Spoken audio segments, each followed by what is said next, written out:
जय हिंद, वंदे मातरम प्यारे साथियों। एक बार फिर से आप सभी के लिए लेकर आ चुका हूं मैं उत्तर प्रदेश पुलिस परीक्षा 2024 से रिलेटेड सामान्य हिंदी के मोस्ट इंपोर्टेंट क्वेश्चनों की एक नई वीडियो। दोस्तों, आप सभी का उत्तर प्रदेश पुलिस का परीक्षा 18 फरवरी से स्टार्ट हो जाएगा, जो कि अब बहुत ही कम समय बचा हुआ है आपकी परीक्षा स्टार्ट होने में। तो मेहनत आप सभी को और अच्छी तरीके से करनी है ताकि एग्जाम में आप ज़्यादा से ज़्यादा क्वेश्चनों को अटैम्प्ट कर पाएँ। सामान्य हिंदी का प्रैक्टिस सेट मैं लेकर आता हूँ, जिससे आपके हिंदी के सभी क्वेश्चन भी एक तरीके से रिवीजन हो जाएंगे और सभी चैप्टर भी आपको अच्छी तरीके से याद हो जाएंगे। बस वीडियो को लास्ट तक देखिए और हर क्वेश्चन को अपनी कॉपी में नोट करके याद जरूर से कर लीजिए। तो चलिए आज के वीडियो की शुरुआत करते हैं बिना किसी देरी के। लेकिन उससे पहले चैनल पर नए हो तो चैनल को एक बार सब्सक्राइब करके नोटिफिकेशन बेल को ऑल पर सेट कर लीजिएगा, जिससे दोस्तों कोई भी वीडियो यूपी पुलिस से रिलेटेड मैं लेकर आऊँ तो सबसे पहले आपको नोटिफिकेशन मिल जाए। और वीडियो दोस्तों अगर हमारी अच्छी लगे तो वीडियो को एक लाइक जरूर से कर दीजिएगा, अपने सभी फ्रेंड्स में शेयर कर दीजिएगा। ऐसे क्वेश्चन आपको एग्जाम में जरूर से देखने को मिलेंगे। तो चलिए शुरुआत करते हैं। तो सामान्य हिंदी का फर्स्ट क्वेश्चन है दोस्तों, शेर हिंसक जानवर है, रेखांकित शब्द में कौन सी संज्ञा दी गई है। यहाँ पर रेखांकित शब्द शेर के नीचे रेखा खींची गई है और यहाँ पर पूछ रहा है शेर हिंसक जानवर है, यानी शेर किस प्रकार का संज्ञा है। जातिवाचक संज्ञा है, द्रव्यवाचक संज्ञा है, भाववाचक संज्ञा है या फिर व्यक्तिवाचक संज्ञा है। जैसा कि दोस्तों आप संज्ञा को जानते हैं, संज्ञा 5 प्रकार की होती है। कौन कौन सी? व्यक्तिवाचक संज्ञा, जातिवाचक संज्ञा, समूहवाचक संज्ञा, द्रव्यवाचक संज्ञा, भाववाचक संज्ञा। संज्ञा के 5 प्रकार हिंदी में बताए गए हैं और उसी में से एक है दोस्तों शेर। शेर कैसा है? अब देखिए, बच्चे ऐसे टेंस को पढ़ के क्या करते हैं, व्यक्तिवाचक संज्ञा के साथ चले जाते हैं।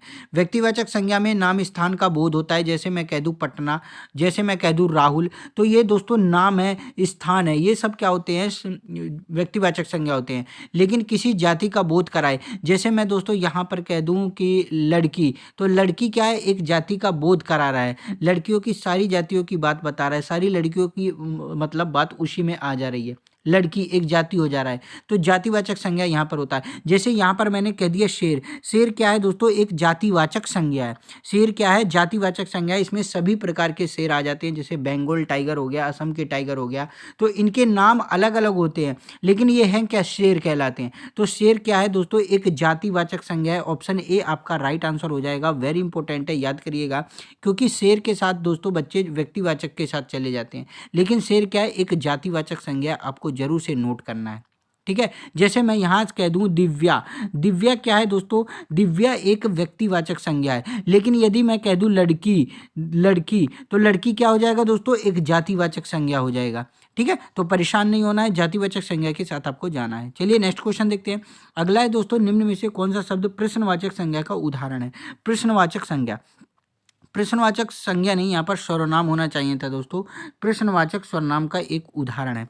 तो देखिए, प्रश्नवाचक सर्वनाम क्या होते हैं, वैसे शब्द जिनसे दोस्तों प्रश्न का पता चलता है। जैसे मैं यहाँ पर कह दूँ कि स्वयं, इससे नहीं। स्वयं क्या है, एक निजवाचक सर्वनाम है। स्वयं में क्या होता है दोस्तों, स्वयं की बात की जाती है। यहाँ पर व्यक्ति खुद की बात करता है, स्वतः, खुद, ये सब क्या है, जहाँ पर अपनी बात की जाती है उसे दोस्तों निजवाचक सर्वनाम कहा जाता है। तो स्वयं क्या है, एक निजवाचक सर्वनाम का उदाहरण है। लेकिन यहाँ पर प्रश्नवाचक क्या होता है, किन्हें। किन्हें क्या है, एक प्रश्नवाचक सर्वनाम का उदाहरण है। ऑप्शन सी आपका राइट हो जाएगा। यदि मैं बात करूं कि कौन, कौन क्या है दोस्तों, ये भी एक प्रश्नवाचक है। किस, किसका, किसका क्या है दोस्तों, प्रश्नवाचक है। क्या प्रश्नवाचक है, किसने प्रश्नवाचक है, कैसे प्रश्नवाचक है। ये शब्द क्या है, प्रश्नवाचक उसमें यूज किए जाते हैं। जैसे मैं कभी को प्रश्न करूं कि आप पुस्तक कैसे पढ़ रहे हैं, तो कैसे आ गया, कैसे क्या है, एक प्रश्नवाचक है, ठीक है। कब, क्यों, ये सब क्या है, ये सब प्रश्नवाचक हैं, आपको जरूर से याद रख लेना है। चलिए अगला क्वेश्चन देखते हैं। अगला क्वेश्चन है, निम्न में से कौन सा निजवाचक सर्वनाम का उदाहरण है। निजवाचक सर्वनाम का, अभी मैंने खुद बताया आपको कि जिन शब्द का प्रयोग खुद के लिए किया जाए उन्हें क्या कहते हैं, निजवाचक सर्वनाम। यानी वक्ता स्वयं के लिए उन शब्दों का प्रयोग करता है, उसे हम निजवाचक सर्वनाम के अंदर रखते हैं। जैसे मैं कह दूं खुद, आप, स्वयं, ठीक है, स्वतः, अपना, तो ये शब्द क्या है दोस्तों, ये सारे शब्द क्या है, निजवाचक सर्वनाम के अंतर्गत आते हैं। जैसे यहाँ पर अपनी, अपने, आप, स्वयं, ये सारे क्या है, निजवाचक सर्वनाम है। ऑप्शन तीनों राइट हो जाएंगे, ठीक है, चलिए अगला क्वेश्चन देखते हैं।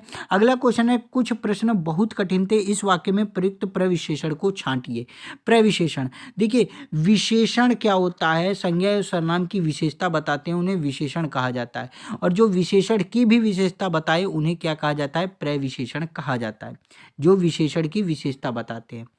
ठीक है, प्रविशेषण। अब यहाँ पर कुछ प्रश्न बहुत कठिन है, तो कठिन की विशेषता कौन बता रहा है, कठिन की विशेषता बहुत बता रहा है, और ये बहुत क्या है दोस्तों, प्रविशेषण है। कठिन क्या है, एक विशेषण शब्द हो गया, और ये दोस्तों क्या हो रहा है, मतलब जो विशेषण की भी विशेषता बताते हैं। कठिन की विशेषता कौन बता रहा है, बहुत बता रहा है, यानी प्रश्न बहुत कठिन थे, तो क्या हो जाएगा, प्रविशेषण बहुत, ऑप्शन सी आपका राइट हो जाएगा। जो विशेषण की विशेषता बताएं उन्हें प्रविशेषण कहा जाता है, याद रखिएगा। ठीक है, इसमें दो शब्द आपको ज़्यादा देखने को मिलेंगे प्रविशेषण में, एक बहुत होता है और एक ज़्यादा होता है। ठीक है, ज़्यादा होता है, जैसे मैं कह दूं राम ज़्यादा अच्छा लड़का है, राम ज़्यादा अच्छा लड़का है। ठीक है, अच्छा की विशेषता कौन बता रहा है, तो अच्छा की विशेषता दोस्तों ज़्यादा बता रहा है। ठीक है, तो जहां विशेषण की विशेषता बताई जाए उन्हें प्रविशेषण कहते हैं, ऑप्शन सी आपका राइट आंसर हो जाएगा। चलिए अगला क्वेश्चन देखते हैं। अगला क्वेश्चन है दोस्तों आपका, शिक्षक के द्वारा पढ़ाया गया यह वाक्य किस वाक्य के अंतर्गत आएगा। शिक्षक के द्वारा पढ़ाया गया, देखिए वाच्य तीन प्रकार के होते हैं, एक कृतवाच्य होता है, एक कर्मवाच्य होता है, और एक भाववाच्य होता है। कृतवाच्य में क्या होता है, कृतवाच्य में क्रिया का प्रयोग कर्ता के अनुसार लगाया जाता है, क्रिया का प्रयोग कर्ता के अनुसार लगाया जाता है। जैसे मैं आपसे एक उदाहरण में कह दूं कि राम अखबार पढ़ता है, क्या दोस्तों, राम अखबार पढ़ता है। ठीक है, यह सिंपल आपसे ऐसे पूछ लेगा राम पढ़ता है। ठीक है, क्या है, तो यहाँ पर जो क्रिया का प्रयोग किया गया है दोस्तों वो कर्ता के हिसाब से किया गया है, तो यहाँ पर आपका कृतवाच्य आ जाएगा। ठीक है, कर्मवाच्य में क्या होता है, क्रिया का प्रयोग कर्म के अनुसार किया जाता है, किसके अनुसार, कर्म के अनुसार किया जाता है। जैसे मैं आपसे कह दूं मनीष ने रामायण पढ़ी, मनीष ने रामायण पढ़ी। अब यहाँ पर जो पढ़ना क्रिया प्रयोग की गई है किसके हिसाब से, मनीष के हिसाब से नहीं यूज हुआ है इसका प्रयोग, इसमें दोस्तों पढ़ना रामायण के हिसाब से किया गया है, यानी कर्म के अनुसार क्रिया का यहाँ पर प्रयोग किया गया है, तो कर्मवाच्य होता है। भाववाच्य में क्या होता है, भाववाच्य में दोस्तों जैसे क्या बोलते हैं, असमर्थता दिखाई जाती है, क्या दिखाई जाती है, असमर्थता दिखाई जाती है, वो वहाँ पर दोस्तों आपका भाववाच्य होता है। जैसे मैं कह दूँ पक्षी से उड़ा नहीं जाता, कल ही मैंने आपसे बताया पक्षी से उड़ा नहीं जाता, उड़ा नहीं जाता, यहाँ पर क्या असमर्थता दिखा रहा है, तो जहाँ पर असमर्थता दिखाए वहाँ पर भाववाच्य होता है। राम से पढ़ा नहीं जाता, ठीक है, राम से पढ़ा नहीं जाता, विकास से दौड़ा नहीं जाता, तो जहाँ पर असमर्थता वाले वाक्य देखने को मिले आपको भाववाच्य टिक करके आना है। लेकिन यहाँ पर शिक्षक के द्वारा पढ़ाया गया, तो पढ़ाना किसके हिसाब से, शिक्षक के द्वारा। ठीक है, शिक्षक के द्वारा पढ़ाया गया। अब मान लो आप कंफ्यूज हो रहे हो कि यहाँ पर क्या कर्म है, यदि मैं कह दूँ शिक्षक के द्वारा लड़की को पढ़ाया गया, शिक्षक के द्वारा लड़की को पढ़ाया गया, तब भी आपको देखना है कि जो पढ़ाना क्रिया का प्रयोग किया गया है वो दोस्तों शिक्षक के अनुसार किया गया है, तो यहाँ पर आपका कृतवाच्य सही हो जाएगा, ऑप्शन सी राइट हो जाएगा। ठीक है, चलिए अगला देखते हैं।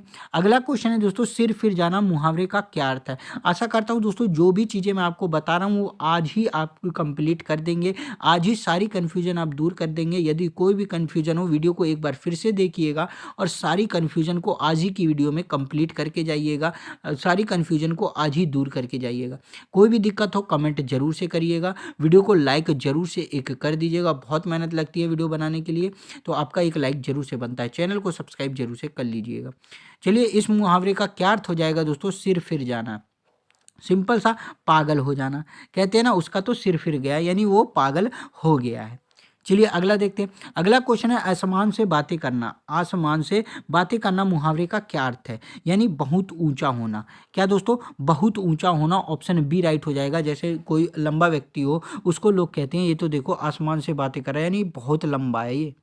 ठीक है, चलिए अगला क्वेश्चन देखते हैं। अगला क्वेश्चन है, आप ताजे तो हरि को भजे, लोकोक्ति का क्या अर्थ है, आप ताजे तो हरि को भजे, इसका मतलब क्या है, कौन सा ऑप्शन राइट हो जाएगा, तो दोस्तों याद रखिएगा, आप ताजे तो हरि को भजे लोकोक्ति क्या है, स्वार्थ छोड़ने से ही परमार्थ सिद्ध की प्राप्ति होती है। ऑप्शन बी आपका राइट आंसर हो जाएगा।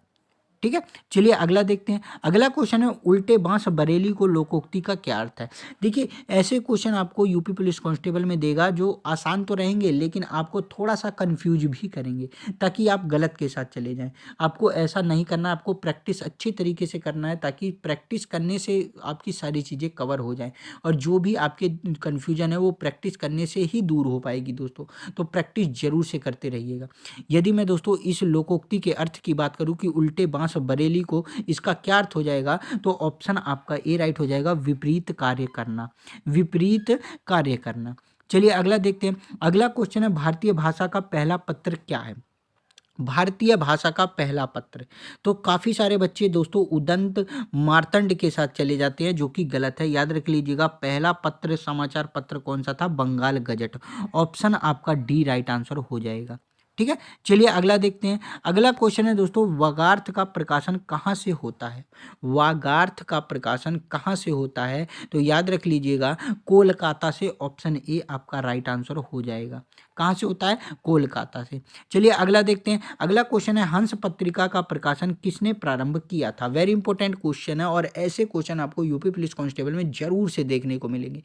यदि मैं बात करूं कि हंस पत्रिका का प्रकाशन किसने प्रारंभ किया था, तो इस क्वेश्चन का राइट आंसर हो जाएगा दोस्तों, ऑप्शन बी, मुंशी प्रेमचंद ने। किसने किया था, मुंशी प्रेमचंद ने। चलिए अगला देखते हैं। अगला है, बरेली से प्रकाशित तत्वबोधिनी पत्रिका। कौन सी पत्रिका, तत्वबोधिनी पत्रिका कैसी पत्रिका थी, मासिक थी, साप्ताहिक थी, पाक्षिक थी या फिर द्विमासिक थी। तो याद रखिएगा, इस क्वेश्चन का राइट आंसर ऑप्शन बी हो जाता है, साप्ताहिक थी। कैसी थी दोस्तों, साप्ताहिक पत्रिका थी ये तत्वबोधिनी, आपको याद रखना। चलिए अगला क्वेश्चन देखते हैं। अगला क्वेश्चन है, संत काव्य की विशेषता क्या है। संत काव्य की विशेषता, तो याद रखिएगा, ऐसे क्वेश्चन बच्चे गलत करके आते हैं, आपको याद कर लेना है। संत काव्य की विशेषता क्या है, निर्गुणोपासक संत कवियों द्वारा रचा काव्य। क्या दोस्तों, निर्गुणोपासक संत कवियों के द्वारा रचा गया काव्य को क्या कहा जाता है, संत काव्य कहा जाता है। चलिए अगला देखते हैं। अगला क्वेश्चन है, तितली निम्न में से किसकी कृति है। ऐसे क्वेश्चन भी एग्जाम में कई बार देखने को मिले हैं, तो इसलिए मैं ऐसे क्वेश्चन का भी प्रैक्टिस आपको जरूर से कराता रहूंगा। यदि मैं बात करूं कि तितली निम्न में से किसकी कृति है, तो आपको याद रख लेना है, तितली किसकी है दोस्तों, जयशंकर प्रसाद। ऑप्शन आपका ए राइट आंसर हो जाएगा। चलिए अगला देखते हैं। अगला क्वेश्चन है दोस्तों, काहे को व्याहे प्रदेश सुन बाबुल मोरे, निम्न में से किसकी पंक्तियां हैं। विजय सेन की है, मधुकर की है, अमीर खुसरो की है या फिर चंद्रबरदाई की है। काहे को व्याहे प्रदेश सुन बाबुल मोरे, तो याद रखिएगा दोस्तों, ये अमीर खुसरो की पंक्ति है। हैं, अमीर खुसरो को क्या कहा जाता है, भारत का तोता या तोतिए हिंद के नाम से जाना जाता है। तबला और सितार का दोस्तों इन्होंने आविष्कार किया था। किसका, तबला और सितार का आविष्कारक इन्हीं को माना जाता है। ठीक है, चलिए अगला देखते हैं। अगला क्वेश्चन है दोस्तों, खा खाकर कुछ ना पाएगा, ना खाकर बनेगा अहंकारी, पंक्ति में कौन सा अलंकार दिया गया है। खा खाकर कुछ ना पाएगा और ना खाकर बनेगा अहंकारी, कौन सा ऑप्शन राइट हो जाता है। तो याद रखिएगा दोस्तों, इस प्रकार के शब्दों में, इस प्रकार के वाक्यों में अलंकार होता है पुनरुक्ति प्रकाश अलंकार। ऑप्शन डी आपका राइट हो जाएगा।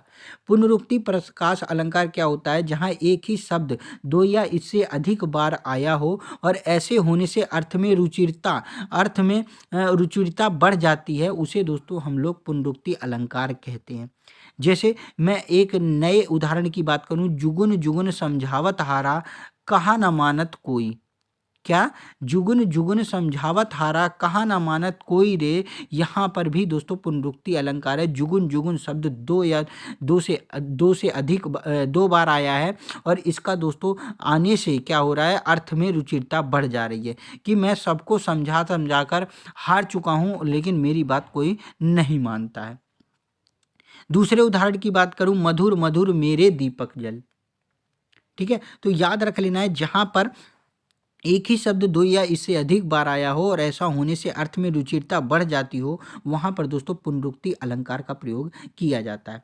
चलिए अगला क्वेश्चन देखते हैं। अगला क्वेश्चन है, सागर सा गंभीर हृदय हो, गिरी सा ऊंचा हो, जिसका मन, पंक्ति में कौन सा अलंकार दिया गया है। सागर सा गंभीर हृदय हो, सागर सा गंभीर हृदय यानी हृदय की विशेषता किससे की जा रही है, सागर से। मन की ऊंचाई किसके समान बताई जा रही है? पहाड़ के समान बताई जा रही है। और आप सभी को पता है जब किसी वस्तु या व्यक्ति की तुलना किसी दूसरे से की जाए तो वहां पर कौन सा अलंकार होता है? उपमा अलंकार होता है। ऑप्शन सी राइट हो जाएगा। यहां पर हृदय की तुलना किससे की जा रही है? सागर से की जा रही है। और मन की तुलना किससे की जा रही है? पहाड़ से की जा रही है। तो यहां पर एक चीज की तुलना दूसरे से की जा रही है, तो इसलिए यहां पर आपको उपमा अलंकार के साथ जाना है। ठीक है, चलिए अगला देखते हैं। अगला क्वेश्चन है, पिताजी चाहते हैं कि मोहन पढ़ लिख कर कलेक्टर बने। यह वाक्य किस वाक्य का उदाहरण है? पिताजी चाहते हैं कि मोहन पढ़ लिख कर कलेक्टर बने। कौन सा ऑप्शन राइट हो जाएगा?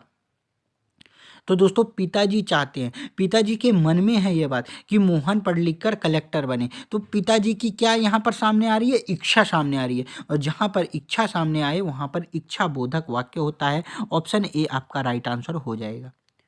चलिए अगला देखते हैं। अगला क्वेश्चन है दोस्तों, मैं तुम्हें स्टेशन लेने नहीं आ रहा है। यह वाक्य किस वाक्य का उदाहरण है? मैं तुम्हें स्टेशन लेने नहीं आ रहा है। तो याद रखिएगा, जहां पर भी दोस्तों जहां पर भी दोस्तों आपको नहीं देखने को मिले वहां पर आपका निषेधार्थक वाक्य होता है। ऑप्शन बी आपका राइट आंसर हो जाएगा। ठीक है, चलिए अगला देखते हैं। अगला क्वेश्चन है, डैश भारत में सूरज जल्दी उगता है। भारत में सूरज जल्दी उगता है। पूर्वोत्तर, पश्चिमोत्तर, दक्षिणोत्तर या उत्तर पूर्व? तो सूरज किधर की दिशा की ओर निकलता है? पूर्व की दिशा में निकलता है, आप सभी जानते हैं। तो पूर्वोत्तर, ऑप्शन ए आपका राइट हो जाता है। पूर्वोत्तर भारत में सूरज जल्दी उगता है। ठीक है, तो आज के लिए इतना ही। आशा करता हूँ वीडियो अच्छी लगी होगी, आपने अच्छी तरीके से प्रैक्टिस किया होगा। कितने क्वेश्चन आप राइट कर पाए हैं दोस्तों, एक बार कमेंट करके जरूर से बताइएगा। वीडियो अगर हमारी अच्छी लगी हो तो वीडियो को एक लाइक जरूर से कर दीजिएगा। अपने सभी फ्रेंड्स में शेयर कर दीजिएगा जो भी यूपी पुलिस कांस्टेबल की तैयारी कर रहे हो। और चैनल पर नए हो तो एक बार सब्सक्राइब जरूर से करके नोटिफिकेशन बेल को ऑल पर सेट कर लीजिएगा। आप सभी के लिए मोस्ट इंपोर्टेंट क्वेश्चन की वीडियो मैं लेकर आता रहता हूँ। तो चलिए मिलते हैं नेक्स्ट वीडियो में, तब तक के लिए जय हिंद, वंदे मातरम प्यारे साथियों।